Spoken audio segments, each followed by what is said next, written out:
Good morning, beautiful people. It's Holly Honjo. Welcome back to my channel. I've been having a lot of requests to see what I do, what a workout looks like with my personal trainer. So I have my session in about 5 minutes. I'm gonna film it and show you kind of what I do generally for that. Before I get started with my personal trainer, I'm just gonna kind of set my house up. So I'm gonna move my kitchen table back. I'm gonna get my computer set up. And I'm also gonna drink half a protein shake. The reason I say half is because half for before the workout and half for after. And the reason why I'm drinking a protein shake beforehand is because the last couple of times that I've worked out with my trainer, I have felt a little bit sicky near the end because I think I've had like low blood sugar. I generally eat breakfast around 7:30 in the morning, and it's just kind of a little bit of oatmeal. So it's 10 o'clock, so by the time I finish at 11, I'm definitely feeling hungry. So I'm hoping that the protein shake will kind of take me through. That's what I used to do when I worked out with her a few years ago. I would always drink half a protein shake beforehand, and then I would feel fine during the workout. So it's just to give me a little bit of energy. Anyway, let me get on because we're gonna be starting in about 5 minutes. I need to put my shoes on. Where are my shoes? I've got the youngest one at home. He's not feeling very well, so that's put a bit of a crimp in my plans for today. I also like to get all my weights lined up, everything that I think that I'm going to be using. I have my table and a chair in the background for modifications, and obviously my countertop here. And I like to have it ready so that we can start on time. Doesn't always happen. Oh, here we go.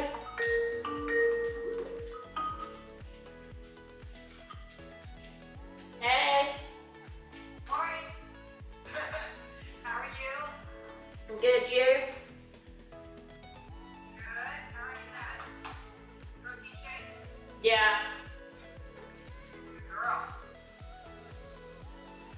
We always start the workout with a quick warm-up and a bit of chit-chat. You might recognize some of these moves because I use them in my workouts too.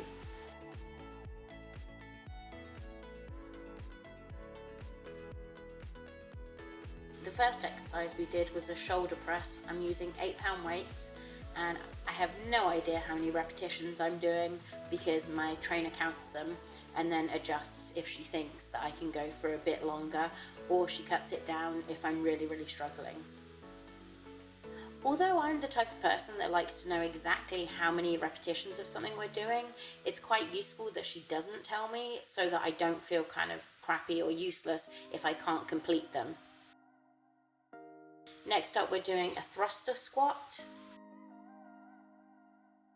The third set of the first circuit was a standing side crunch using a weight for additional resistance. Let me tell you, this got tough really quickly. For the second set, we started again with the shoulder press.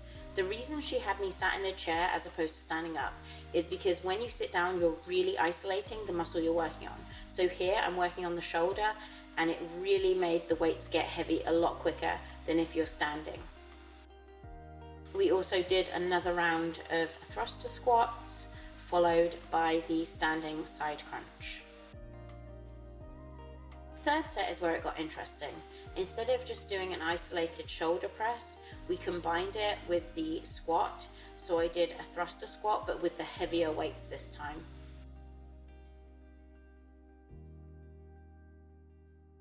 And then we did the final set of standing side crunches with the weights.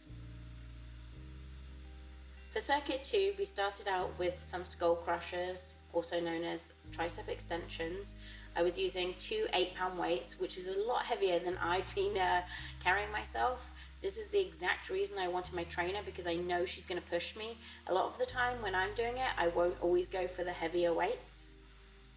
Next up, she had me do this kind of dynamic combo where I was doing a skull crusher and at the same time getting myself a little bit off balance, so using my core as well by having a side leg extension. I am using a slightly lighter weight for this one though. Then we did some frontal raises.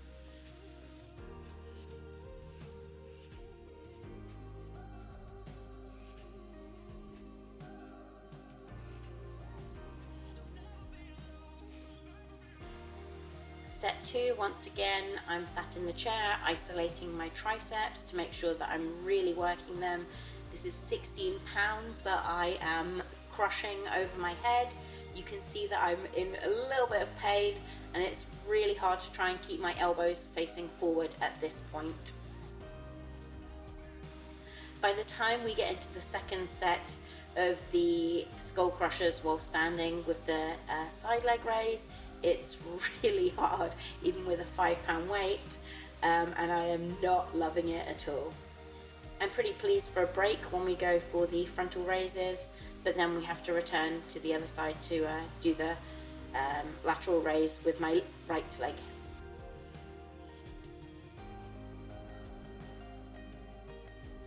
For the third set, I'm now standing up, which makes it slightly easier, but it's still very, very heavy, using the 16 pound weights overhead. I think you can see by my face, it's pretty much killing me at this point.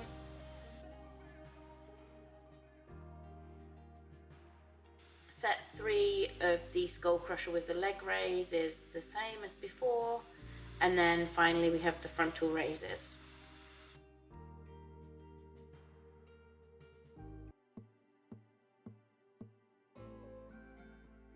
Circuit 3, we started off with quite a light kettlebell, and I was just doing some squats with pulses. I have no idea how many squats I did. I was just told to count 3 pulses each time. I think my kettlebell here is only about 8 pounds. Next up, we went into this kind of weird skater slide thing, but my feet kept gripping on the floor, so I just ended up kind of doing like a side lunge instead. We ended circuit 3 by doing a dumbbell curl. I'm using the 8 pound weights and doing them both at the same time. Set 2, we started off again with the pulse squats. I've upped the weight on the kettlebell, and my son has decided to come join us, pull on the weight and just generally try and distract me from my workout. About halfway through the squats, she had me hold the weight up against my chest and then just continue doing regular squats with no pulse.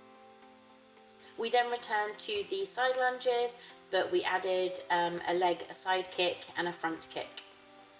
I did that on both sides, obviously. Then we went back to our bicep curls.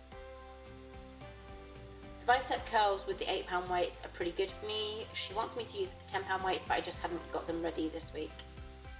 Set 3, I've got all the weights in my kettlebell, so this is a 20 pound weight now, and once again I'm doing the squat pulses. Once we got to the halfway point of the squat, she then had me switch it up a little bit by holding the kettlebell up to my chest and doing straight squats. Yep, definitely feeling it.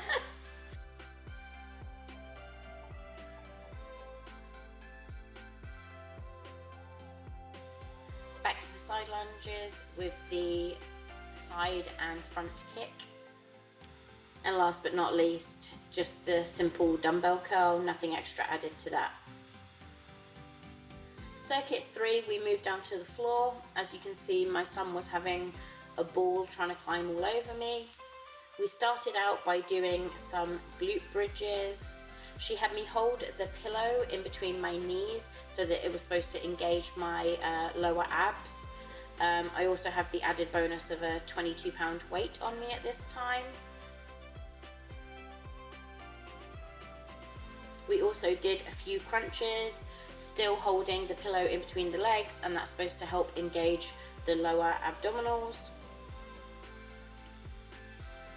We finished up this circuit with a chest fly. I'm just using the 5 pound weights.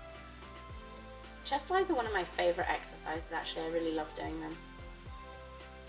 especially when you can do it on the floor, you can get really nice and wide. In between sets, she had me stretch myself out a little bit, so just crossing my leg over my knee and leaning to one side stretches out the hip, and then obviously we stretched out the other side too. So set 2 ended up being the final set and final workout exercise. I guess we kind of ran out of time, especially because my kid interrupted me quite a few times. So we did the fly with the glute bridge, so another kind of dynamic movement. That was then followed up with the crunches, and I'll be honest, this is not my favorite way to do crunches. Sometimes it can feel a little bit tweaky on the neck, and I just don't feel like I get as good a range of motion as I do when I use the balance ball. But you know, it's what my trainer's telling me to do, so I'm gonna do it. We then followed that up with some final stretches, so once more stretching out the hip, putting my ankle over the other knee, and then just leaning over, stretching out that hip. We're then kind of cooling off a little bit more with a full body stretch, stretching out those arms, stretching out those legs, stretching the hands up. I hope you enjoyed watching my workout that I do with my trainer. Leave me a comment, let me know if you want to see more of these types of videos. Bringing my knees up to my belly and just kind of rocking a little bit, stretching out my butt cheeks. As you can see, my trainer, when I'm working out, she will change things up for me and make the workout a lot more kind of customizable to what my need is that day. So if I'm feeling a bit tired, she maybe won't make me do as many reps, but if I'm feeling pretty strong, then she'll get me to do more reps or make me lift heavier. And my favorite part, we are done. Thank you so much for listening. Please don't forget to give this video a huge thumbs up and subscribe if you haven't already. See you later, my lovelies. Bye bye.